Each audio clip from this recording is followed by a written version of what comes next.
Saya Ayu Sabian ingin menyampaikan tentang berita yang sedang beredar saat ini.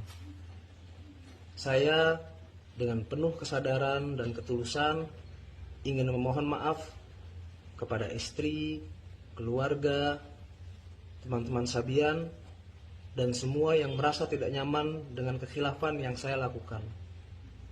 Mohon doanya, semoga saya bisa menjadi lebih baik lagi.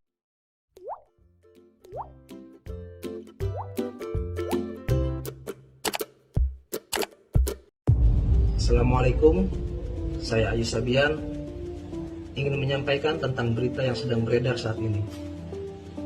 Saya dengan penuh kesadaran dan ketulusan ingin memohon maaf kepada istri, keluarga, teman-teman Sabian, dan semua yang merasa tidak nyaman dengan kekhilafan yang saya lakukan. Mohon doanya, semoga saya bisa menjadi lebih baik lagi ke depannya.